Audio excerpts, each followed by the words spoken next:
Welcome to Trout Towns, the show where I take you to some of the best towns across America for trout fishing. Each episode, we'll travel to a new town to fish two specific trout streams, from freestone to limestone to tailwater and everything in between. We'll also highlight some of the great American history as well as architecture illustrated by the towns which we visit. All that and more today on Trout Towns. On this episode of Trout Towns, we're in Visalia, California, your gateway to fly fishing the wild and rugged trout streams descending from the southern Sierra Nevada mountains. Our first stop on this trip will be to the Marble Fork. This small to medium-sized freestone trout stream tumbles down thousands of feet through the majestic Sequoia National Park. We'll then make our way to a secluded section of Kings Canyon National Park, known as Cedar Grove. Here, we will tackle the beautiful South Fork Kings River, surrounded by majestic peaks and a beautiful glacial valley. While in town, we'll then explore Visalia's rich historical past, which dates back to the mid-19th century and the California Gold Rush. From being a stop on a historic stagecoach route to Civil War history and even train bandits, this modern agricultural powerhouse has ample history around every corner. We'll also highlight some of Visalia's historically significant architecture, with several buildings listed on the National Register of Historic Places list, and with styles ranging from Victorian, Art Deco, and Spanish, just to name a few. Please join me today as we fish, explore, and embrace our very next trout town in Visalia, California. Visalia is a city in the agricultural San Joaquin Valley of California. Visalia is the fifth largest city in the San Joaquin and serves as the county seat of Tulare County. This town serves as the economic and governmental center to one of the most productive agricultural counties in the entire United States. The highest point in the Visalia area is Mount Whitney, located in the far reaches of the Sierra Nevada mountains, roughly 58 miles east of the city. This mountain reaches to the height of 14,505 feet and was long famous as the highest mountain in the lower 48 states. The hilliest parts of Visalia are the area known as Venice Hills and the entire Sierra Nevada foothills east of the city. Four main streams run through the city. The major stream is known as the St. Johns River, which begins at the diversion dam in the Kawe River and is largely seasonal. The others are Mill Creek, Cameron Creek, and Packwood Creek. Many other smaller streams also flow through the city. The Friant-Kern Canal also runs to the east of the city along the western edge of the Sierra Nevada foothills. Historically, the area around Visalia was first settled by the Yokuts and Mono Native American tribes hundreds of years ago. It is unknown when the first European settlers arrived. However, the first to make a written record of this area was Pedro Fages in 1722. When California achieved statehood in 1850, Tulare County did not yet exist. The land that is now Tulare County was part of the then vast County of Mariposa. In 1852, some early pioneers settled in the area, then called Four Creeks. The area got its name from the many watershed creeks and rivers flowing from the Sierra Nevada mountains. All of this water resulted in widespread swampy areas with magnificent oak forests. The industrious group of settlers petitioned the state legislature for county status, and on July 10th of that same year, Tulare County became a reality. One of the first inhabitants of a fort built by settlers was Nathaniel Vise, who was responsible for surveying the new settlement. In November 1852, he wrote, "The town contains 60 to 80 inhabitants, 30 of whom are children of school age. The town is located upon one of the subdivisions of the Kawe River and is destined to become the county seat of Tulare." In 1853, that prediction became a reality, and Visalia has remained the county seat since that time. Visalia is named for Nathaniel Vise's ancestral home, Visalia, Kentucky. Early growth in Visalia can be attributed in part to the gold rush along the Kern River. The gold fever brought many transient miners through Visalia along the way, and when the lure of gold failed to materialize, many returned to Visalia to live their lives and raise families. In 1859, Visalia was added to John Butterfield's overland stage route from St. Louis to San Francisco. Included in the early citizens were some notorious and nasty individuals who preyed upon the travelers along the Butterfield stage route. Many saloons and hotels sprouted up around the stage stop downtown, and commerce was brisk, if a bit risky. The next memorable event was the arrival of the telegraph in 1860. Visalians could then get timely information of the events taking place on the East Coast that would ultimately develop into the American Civil War. During the war, many citizens of Visalia could not decide whether Visalia should stand on the side of the North or the South, so they simply had a mini Civil War of their own on Main Street. No one really knows the outcome of this mini war, but apparently it was concluded to the satisfaction of the participants and life returned to normal. The federal government, however, was not so easily convinced, and, reacting to concern about sedition, banned Visalia's pro-South Equal Rights Expositor newspaper and established a military garrison. Camp Babbitt was built in 1862 to stop overt Southern support and maintain law and order in the community. During these Civil War years, Visalia was incorporated, which gave the town new rights. The second incorporation of 1874 moved Visalia into city status with a common council and ex officio mayor and president. In 1893, the train bandits and murderers John Sontag and Chris Evans were apprehended and badly wounded outside of Visalia in what is called the Battle of Stone Corral. Sontag eventually died 3 weeks later in police custody in Fresno. Evans was sent to the Folsom State Prison. In 1904, the Visalia Electric Railroad was incorporated.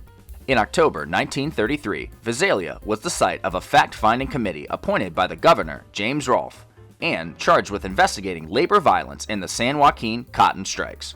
Labor activist Caroline Decker led hundreds of strikers in a march onto the courthouse and led the questioning of strikers during the investigation. In the mid-1970s, the area was known for the serial burglaries of then the identified Visalia ransacker. Today, the economy of Visalia is driven by agriculture, especially grapes, olives, cotton, citrus, and nursery products, as well as livestock and the distribution and manufacturing facilities for electronics, paper products, and other manufacturing sectors. Light manufacturing, as well as industrial and commercial distribution, represent the fastest growing portion of Visalia's modern employer base. When talking about the history of Visalia, we'd be remiss if we didn't also mention the history of the nearby Sequoia and Kings Canyon National Parks. Starting off with Sequoia National Park, on September 25, 1890, President Benjamin Harrison signed legislation establishing America's second national park. Created to protect the giant sequoia trees from logging, Sequoia National Park was the first national park formed to protect a living organism. 1 week later, General Grant National Park was created and Sequoia was enlarged. Tasked with protecting these new parks, U.S. Army cavalry troops were detailed from San Francisco in the time period from 1891 through 1913, including the first black military superintendent, General Charles Young. In 1903, the first civilian administrator of the park, Walter Fry, was appointed in 1914. The National Park Service was established 3 years later in 1916. Early access to the giant forest to see the sequoia trees was limited to little more than a pack road. Under the leadership of then Captain Charles Young, the only black commissioned officer in the U.S. Army at the time, a road to the giant forest was completed in August 1903. For the first time, the big trees were accessible by wagon. The growing popularity of automobile travel led to the building of the General's Highway in 1926, opening up the giant forest to increased visitation. The Ash Mountain entrance became the main gateway to Sequoia, even in 1927. Park visitors sometimes experienced traffic jams at the check-in station. Better access to the giant forest led to the creation of amenities for the increasing number of visitors. One of the first projects undertaken by the new National Park Service in 1917 was the construction of the first steps to the summit of Morro Rock, a favorite destination. Those first wooden steps to the top of Morro Rock must have provided a thrill for the early park visitors. Backcountry trail construction also became a priority. In 1932, the new High Sierra Trail was completed connecting the giant forest and Mount Whitney, the highest mountain in the contiguous United States. During the Great Depression, the Civilian Conservation Corps worked in the parks to build and improve campgrounds, trails, buildings, and other facilities. In 1940, Congress and President Franklin D. Roosevelt created a new national park to include the glacially formed splendor of Kings Canyon. The newly established Kings Canyon National Park subsumed General Grant National Park into it. Since the Second World War, Kings Canyon and Sequoia have been administered jointly. Over the past 125 plus years, these parks have grown to encompass 1,353 square miles, of which 97% is designated and managed as wilderness. While the parks face new challenges in the 21st century that were not envisioned when the parks were created, the basic purpose of these parks remains essentially unchanged: to protect and preserve these public lands for future generations. Now, with that brief history provided, let's go give the Marble Fork the old college try.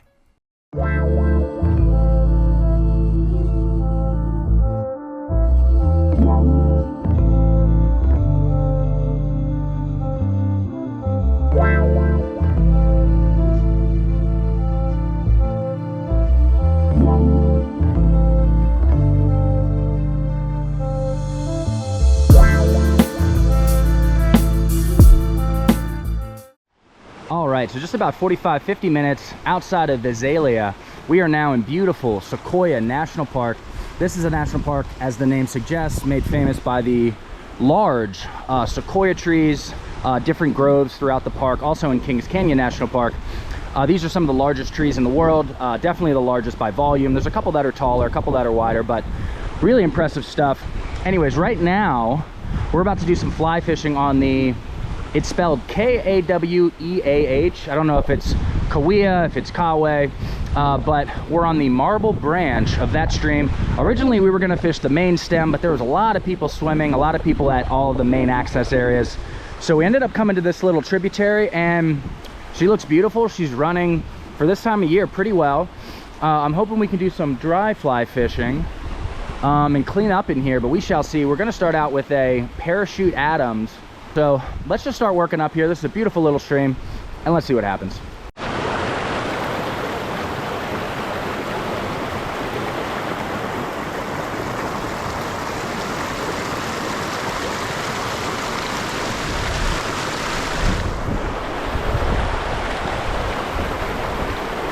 All right, so I just got what I think is my first, hopefully, trout in California. Nothing too big, not a teeny tiner either. We'll see. Oh, that's a I wanted to call it a wild rainbow, but that'll be I believe a native rainbow, because they're native to this area, so that's great.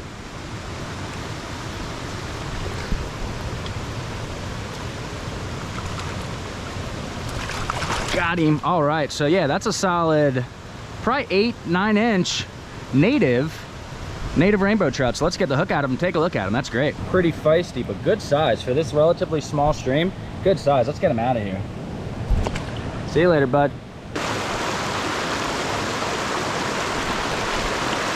Oh, got one. Got one.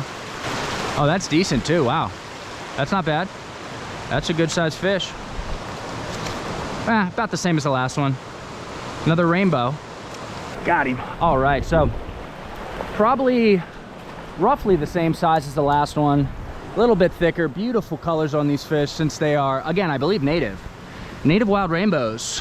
So again, for a relatively small stream, albeit with a lot of vigor, good size fish in here, really good size, probably about 8-9 inches, really thick and healthy, beautiful colors. Let's get them right out of here. So there's a beautiful 20-foot tall waterfall straight ahead. However, this little canyon, I don't know if it's technically a box canyon, but it's something like that, gets way too deep for me to cast to it. So I got to figure out a way to kind of get up and over this. I think over here may be my best bet, but really want to fish right there, can't. So we're gonna keep rolling.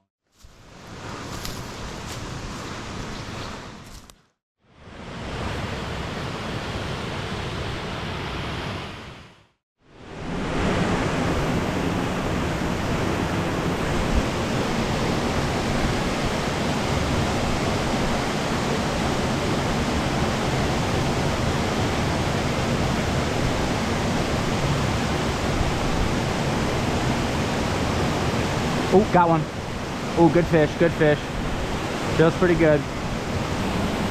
Yeah, not huge. Pretty much the same size as the other two, but definitely fighting hard. Got him.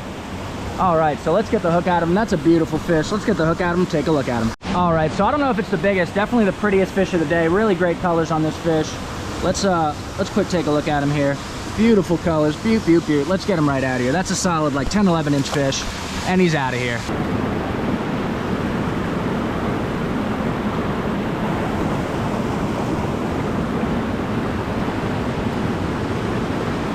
Just got a fish. Oh no, it's just a little guy. Little guy. I mean, not that little, not that little. Probably 6 or 7 inches. Probably the smallest of the day though. We'll take it. Got him. All right, another, keep wanting to say wild, another native rainbow trout here in the southern Sierra Nevadas. So let's get the hook at him and take a look at him, right? Another solid fish for a relatively small stream. Let's take a look at him. Probably the smallest of the day, maybe 7-8 inches. Really nice stuff. Let's get him out of here. All right, so we just came probably about 3 miles up the Marble Creek Canyon to the, or I'm sorry, Marble Fork Canyon to the Marble Fork Falls. I don't think we're gonna push much further in at all. Sun is below the ridge line, so we're gonna start losing light fast. But we are gonna very briefly go up a couple thousand feet in elevation, and we're gonna hit kind of the upper section of the Marble Fork, see if we can get on some more, I don't know, rainbows, wild browns, native brookies. Not really sure what they have further up. This is a beautiful, beautiful area. Sequoia National Park. This is kind of the more dry, arid, deserty section. But once you get a little bit higher up, deeper into the mountains, it really gets quite lush. Anyways, I gotta find a trail. Starting to get a little worried. I should be fine, but anyways, we got more coming.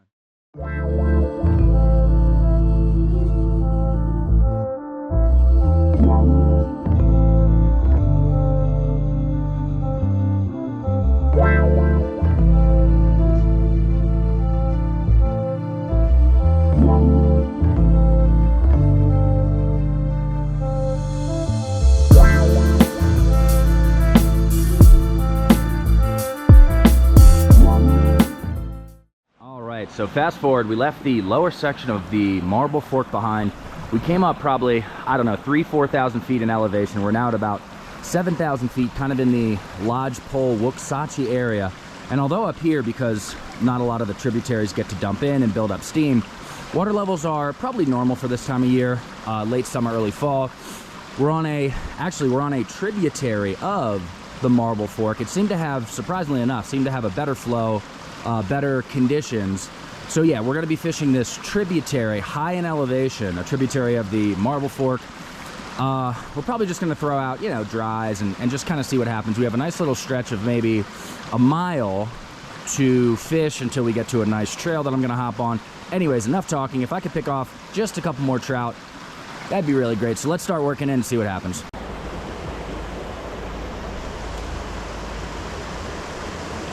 Oh, got him. Got him. Got him. He's fighting. That's a good fish. For this stream, that's a pretty good fish. Probably only 7 or 8 inches, but still, we'll take it. All right, we got a nice little wild rainbow. First cast on this stream hit the, what'd he hit? He hit the Adams parachute. So yeah, let's get the hook at him, take a look at him. So we got a beautiful Sierra Nevada high elevation rainbow trout. Let's take a look at him. Beautiful fish. Love the par markings on this. Probably a good 6 inches. Let's get him right out of here.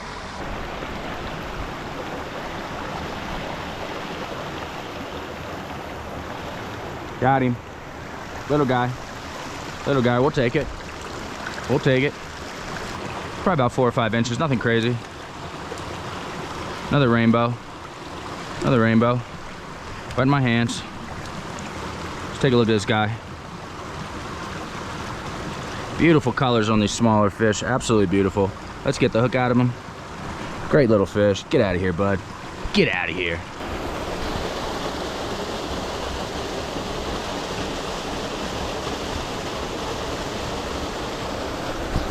Oh, got him. Got him. Doesn't feel like a huge one. We'll take it. Looks like another colorful rainbow trout. I wasn't sure if there'd be brookies or brownies up here. It seems like it's all rainbows. Oh my gosh, as soon as I said that. Oh no, it is. It is a rainbow. It's just a very colorful rainbow. I thought it was a brookie for a second because of the pink underbelly. We got a gorgeous, gorgeous little wild rainbow. Native rainbow, actually. So let's get the hook out of him and get him right out of here. Oh, that's in the money zone right there. Right freaking there. Oh, got him. Got him. Feels okay. Not a bruiser, but I don't think we're gonna get a lot of bruisers on this small stream. See if we can get them over here. Again, they're loving the parachute Adams. This one's fighting actually pretty good. Another bow. No, it doesn't seem like there's any invasive species in here like browns or brookies, which I kind of thought I would see up here. At least brookies. All right, let's wet our hands. Hold on, bud. Yeah, this is pretty good. This is a good 6-7 inch. That's solid. Really nice for this side stream. Probably 6-7 inch rainbow trout. That's great. That's great. We're just trying to get the hook at him real quick here, guys. Great release. See you later, bud. All right, so we just caught a little guy. First time I'm seeing this in the park. We got a native brook trout. Really teeny tiner. Wet my hands. Let's take a look at this guy. Must have been stocked here years and years ago and then just continue to do well. Let's take a look at this guy. Beautiful brookie. planted here, or not planted here, but you know what I mean. Thriving and doing well. Beautiful brookie. Get out of here, bud. Get out of here.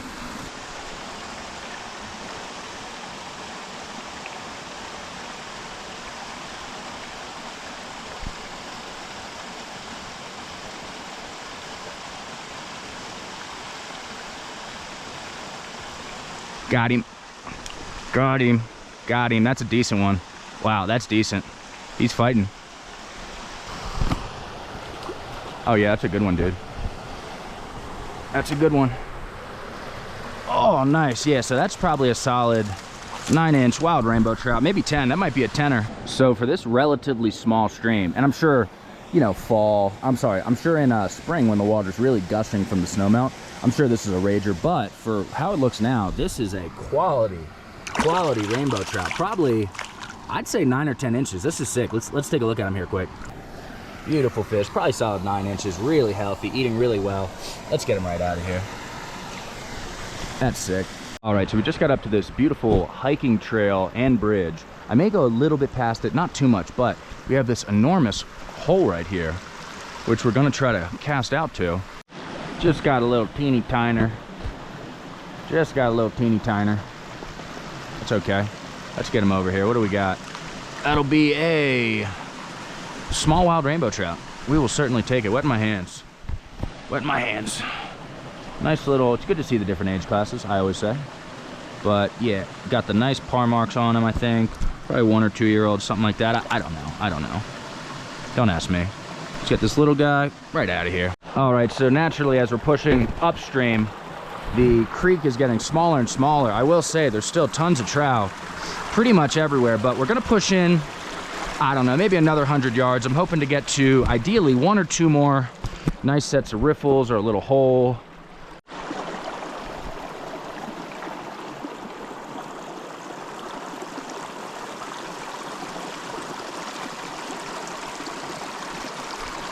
Got him. Got him.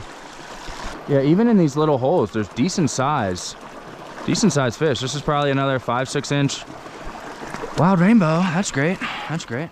But in our hands, really healthy sizes on these fish. Like, they are eating well. I thought they wouldn't have a huge food supply up here because of the altitude, but beautiful, healthy fish. Let's get them right out of here. See you later, bud.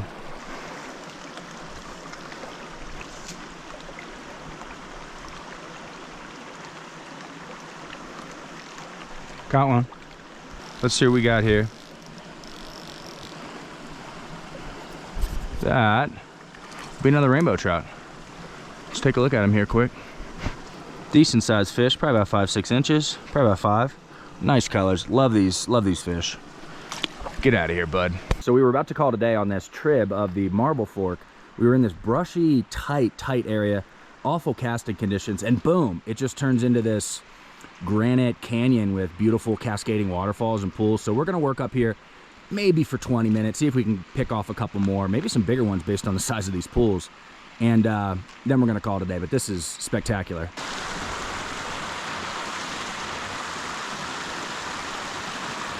Ooh, got him. Little guy.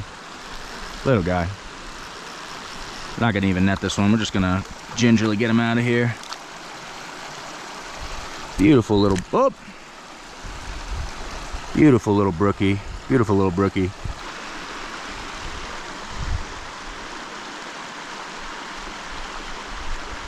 Another one. Another one. Son of a gun, dude. They keep missing the Adams. Got him. Got him. Took like 10 tries. Definitely not the biggest one in this little hole, but we'll take it.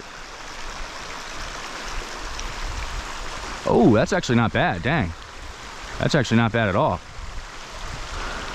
That's much better than I thought. He's fighting good. That might be like a 7-inch rainbow. He's putting up a really good fight. Yeah, really good fight. I don't know if he's big or if he's just fighting hard.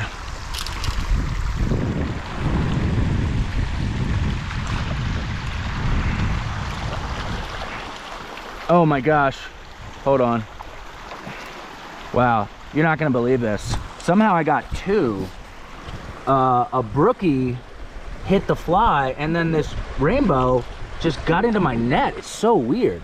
All right, so let me get the hooks out of them. We'll get them out of here. All right, so I've never seen this before. We'll probably never see it again. As I scooped up the good size, like 6 or 7 inch brook trout that we just caught, a rainbow followed him and like jumped into the net. So I don't know if it's a love story, a bromance, but we're gonna get the brookie out of here first because that's the one we actually caught. Beautiful brook trout, really healthy, good size. Let's get him right out of here. And then we got this rainbow trout, again, that just kind of hopped in our net. Probably a good 6, 7 inch rainbow trout, so let's get him out of here.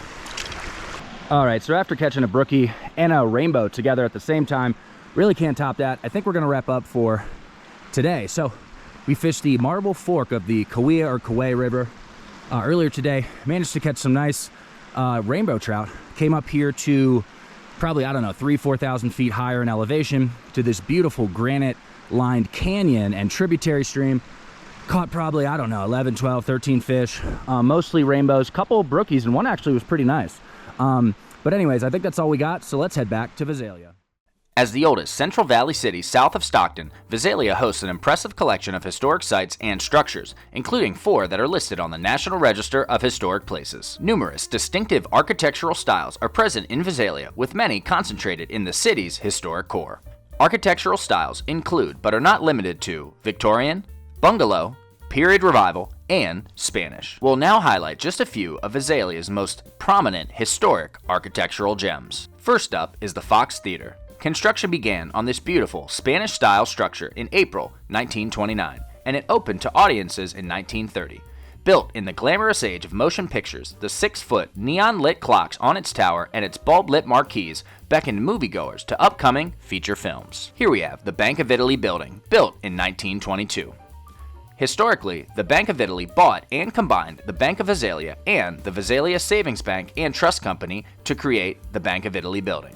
At 5 stories, this classic revival-styled architectural gem towers above Main Street today. Next up is the Tulare County Jail. This Renaissance Revival-styled building was constructed in 1918 to replace the previous county jail built in 1890. Here we have the Southern Pacific Depot. In 1916, this Mission Revival-styled structure was built as Visalia's Southern Pacific Train Depot. Also, we have the Courthouse Square. This site was developed in 1857 as the location for a county courthouse, but it wasn't until 1876 that the large structure was built to meet the needs of a growing population.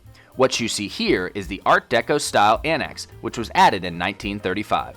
Unfortunately, in 1952, the original 1876 structure had to be torn down due to earthquake damage. Last up is the Palace Hotel, built in 1876. It was here that Stephen Mather met up with 15 influential men to embark on a 2-week venture as the Mather Mountain Party. The group trekked through Sequoia National Park and summited Mount Whitney, making note of the lack of oversight and declining conditions in the park. This venture was a pivotal step in passing the legislation that created the National Park Service. Mather was named as its first superintendent. Now, if you'll indulge me for just a few moments, we'll go on an architectural walking tour of Visalia, California.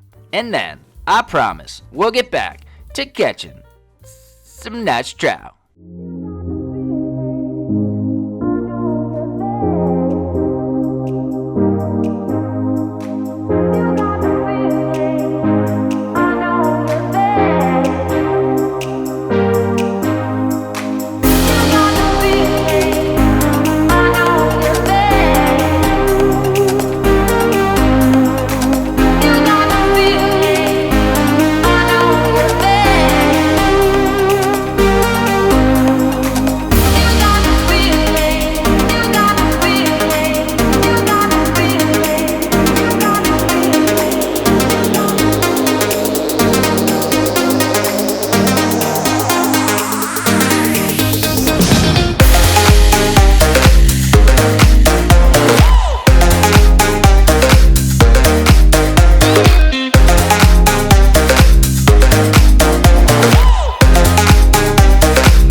So about an hour and a half, probably a little bit longer, outside of Visalia, we are surrounded by the beautiful Kings Canyon National Park. Specifically, we're in the Cedar Grove area, and after having driven in through the Kings Canyon and done an 8-mile hike on the Mist Falls Trail, I can say this is an absolutely gorgeous national park.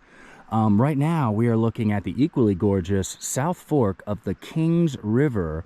It gets much larger the further you go downstream. We're kind of at the end of, I think it's Route 180 or something like that.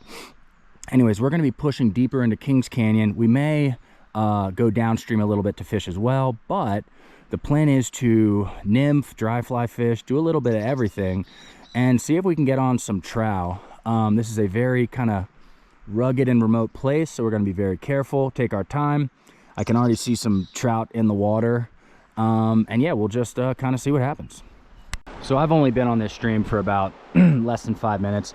Easily one of the most beautiful streams I've ever fished in my entire life. Just the color of the water, the clarity, the boulders, the color of the boulders, it's all really neat. Something else that's neat is that I'm starting to see fish rise, which is great because it's not even noontime yet. And I did get an interested trout on this little kind of tannish caddisfly imitation. From what I read, the fish generally run 8 to 10 inches in here, but that's okay when you're in such a beautiful environment. Yeah, just had a bite, we lost them, but that's okay, that happens. And if this caddisfly doesn't work, we'll switch to something else. So I've been seeing some fish rise. Started off with a caddis, just put on a Adam's parachute. We'll see if that works. I have a couple other ones that should work here. We shall see. Just had a nice take, but missed him. Really nice take. So they do like the Adams. So I've been sticking with dry flies. Might switch to nymphing and try to nymph some of the bigger pocket water, but I mean, even though I haven't caught any yet, got a couple bites, you really can't complain with beautiful granite monolith views like this. We're in a U-shaped glacial valley, whereas the Kings Canyon proper, downstream from here, more of a V-shaped valley, more difficult to access, etc. So although we haven't caught any yet, keeping spirits high in these beautiful environs.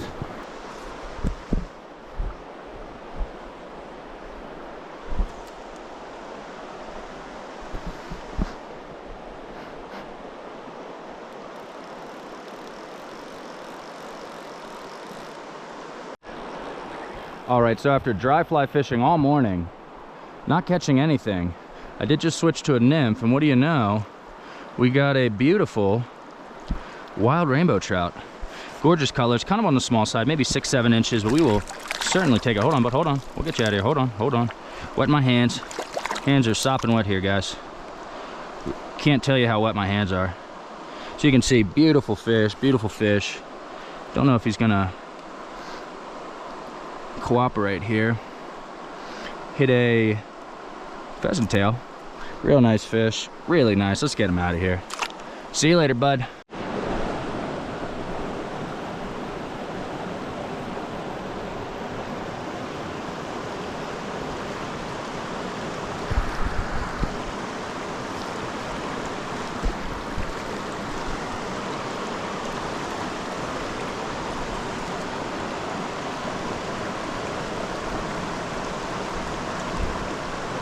All right, just got a fish.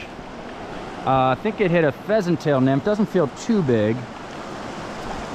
From what I understand, the fish run, 8 to 10 inches on average. You can get some bigger ones, I'm sure, especially in the lower stretches, but this one looks about 7 or 8, and we're okay with that.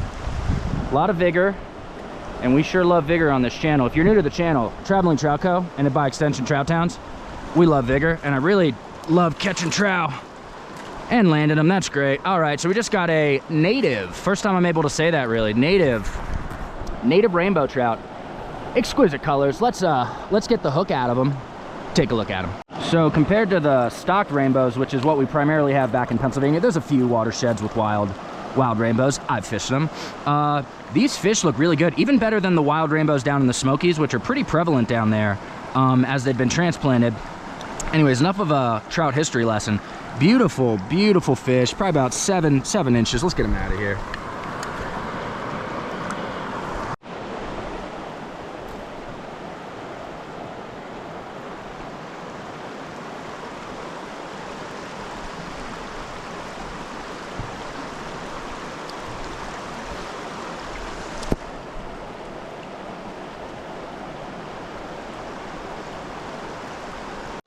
Man, these rainbows, what they make up for in size is vigor and fight.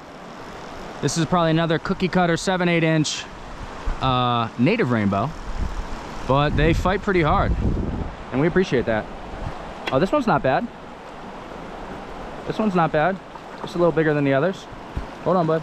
Hold on, bud. Got him. Nope, nope, didn't get him. Didn't get him at all. Got him. All right, yeah, that's a nice healthy one. That's probably about 9 or 10 inches. That's great. Let's get the hook at him, take a look at him. I don't know, probably about 9 inches, let's say. 8 or 9. 8 or 9. Biting the net. They always bite the net. I don't know why. Hold on, bud. All right, sick fish. Really sick fish, dude. Let's get him right out of here. Oh, all right, not the best release. I tossed him right in. He's fine.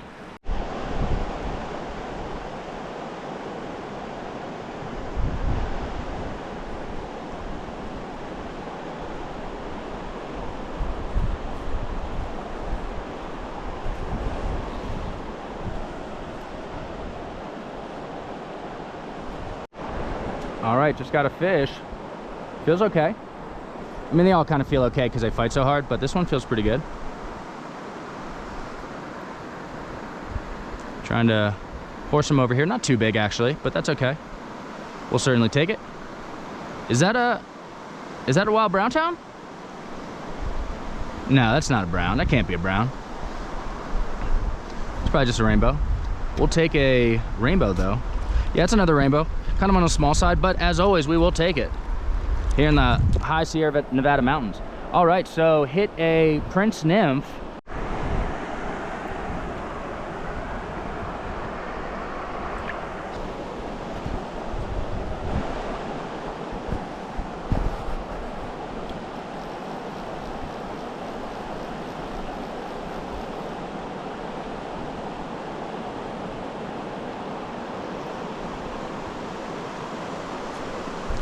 Got him. Little guy. Little guy. Little guy. Let's get him over here. Probably the smallest of the day. Not even gonna net him. I'm just gonna wet our hands. Grab this fish real gingerly. Keep him in the water. Let's get him out of here. Beautiful fish. Beautiful colors. Let's get him out of here. I think we might have just got another little guy. I thought there were browns in here, but it seems to be primarily rainbows.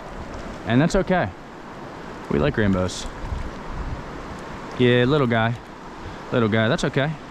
Let's get the hook out of him here quick. Not even gonna net him. Not even gonna net this little guy. Let's get him right out of here. See you later, bud. See you later.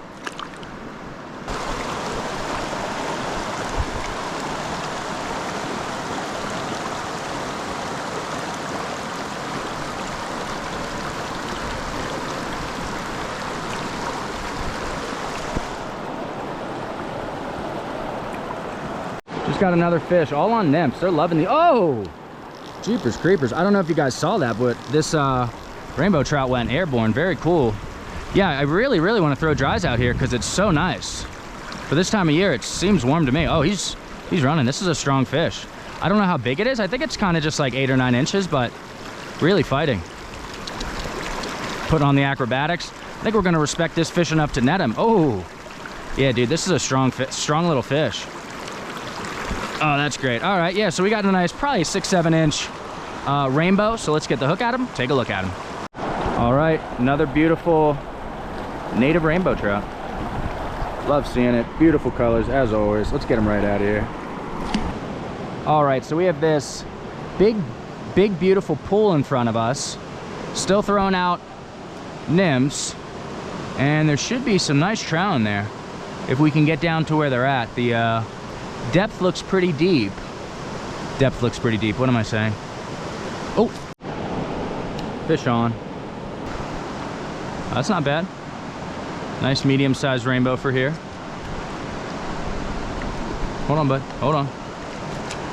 Got him. All right, yeah, so that's a solid, probably, I don't know, 8 or 9 inch rainbow. Certainly one of the better fish of the day. Probably about a 9 inch, really healthy wild brown, or wild rainbow. Let's get him out of here. Got one.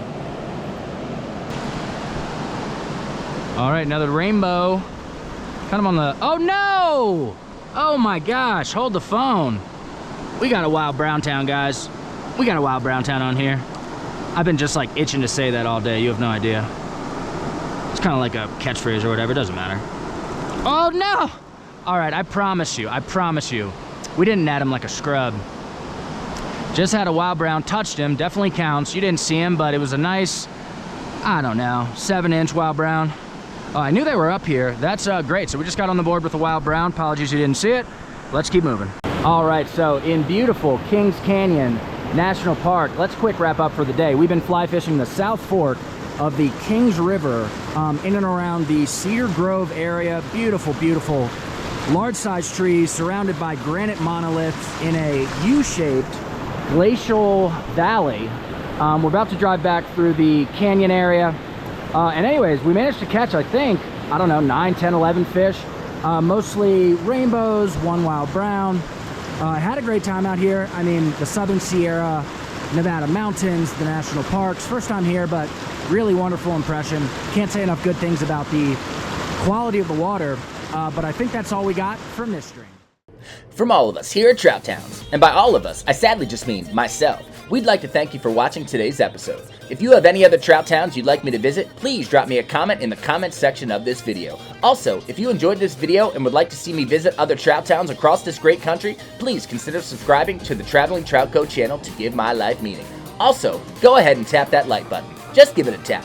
Trout Towns, brought to you by Traveling Trout Co, a company that's not really a company in any meaningful or significant way. Stay trouty, folks.